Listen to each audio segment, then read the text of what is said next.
Promo Tamil viewers எல்லாருக்கும் வணக்கம். இப்போ பாண்டியன் ஸ்டோர் சீரியலில் இன்னைக்கு என்ன நடந்துச்சுன்னா, செந்தில் போய் சொல்லிட்டு மீனா கூட ஹோட்டலுக்கு போயிருப்பார்ல, அதனால பாண்டியன் செம்ம கடுப்பில் இருக்காரு. கடைக்கு செந்தில் வந்தாலும் பயங்கரமாக கோவப்படுறாரு. எதுவுமே தெரியாத மாதிரி நார்மலாக தான் விசாரிப்பாரு. ஏன்டா லேட்டு, எங்கடா போயிருந்தான்னு கேட்குறாரு. செந்திலும் போய் சொல்லி சமாளிக்க பார்ப்பாரு. பாண்டியனுக்கு இன்னும் கடுப்பாது.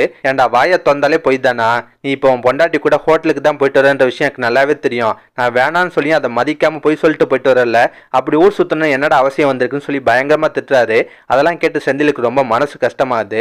அதுக்கப்புறம் நடக்குதுன்னா, வீட்டுக்கு வந்த பின்னாடியே பாண்டியன் அந்த விஷயத்தை விட மாட்டாரு. ஜாட மாடையா செந்தில திட்டிட்டு இருக்காரு.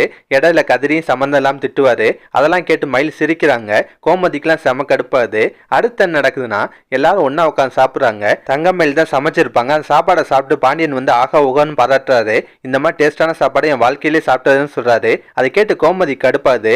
நானும் தான் இத்தனை நாள் சமைச்சு போட்டிருக்கேன், என்னைக்கா அவனால என்ன இப்படி பாராட்டிருக்கீங்களான்னு கேட்பாங்க. அதுக்கு பாண்டியன் எந்த பதிலுமே ஒழுங்கா சொல்ல மாட்டாரு. ஆனா தங்கமயில மட்டும் விடாம தொடர்ந்து பாராட்டிட்டே இருக்காரு. 10 பேருக்கு இப்படி ருசியா சமைக்கிறதுலாம் சாதாரண விஷயமா அப்படி இப்படின்னு பாராட்டுவாரு.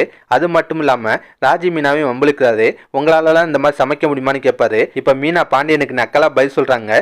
உடனே பாண்டியன் இங்க பார்ப்பா மீனா, நம்மளை விட யாராவது நல்லா வேலை பார்த்தாங்கன்னா அவங்கள பாராட்டணும், இப்பெல்லாம் பொறாமப்படக்கூடாதுன்னு சொல்றாரு. அதை கேட்டு மீனாக்கு செம்ம கடுப்பாகுது. கோமதிலாம் மீனாக்கு சப்போர்ட்டா வந்துடுறாங்க. என்னது என் மருமலுக்கு பொறாமையா, அவெல்லாம் யாரை பார்த்தும் பொறாமப்பட வேண்டிய அவசியம் இல்லைன்னு சொல்லி சப்போர்ட் பண்ணுவாங்க.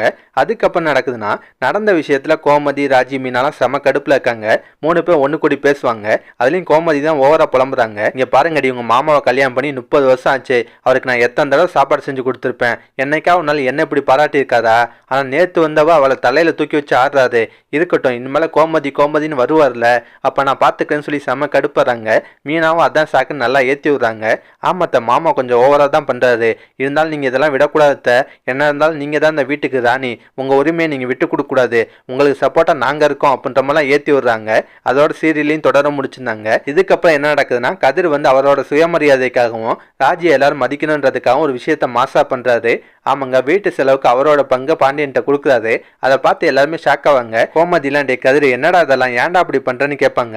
அப்ப கதிர் நறுக்குன்னு பதில் சொல்றாரு. இல்லம்மா, நாங்களும் வீட்டு செலவு காசு கொடுக்கணும்ல, இல்லைன்னா சில பேர்லாம் இவனே தண்டச்சோரு, இவனுக்கு செலவு பண்றது இல்லாமல் இவன் கூட்டு வந்த பொண்ணுக்கு வேற நாங்கள் செலவு பண்ணுமான்னு சொல்லி அவமானப்படுத்துவாங்க. இதெல்லாம் எங்களுக்கு தேவையா? இனிமேல் நாங்களும் வீட்டு செலவுக்கு மாசம் மாசம் காசு கொடுத்துருவோன்ற மாதிரி காசு கொடுக்குறாரு. பாண்டியனுக்குலாம் செம கடுப்பாது.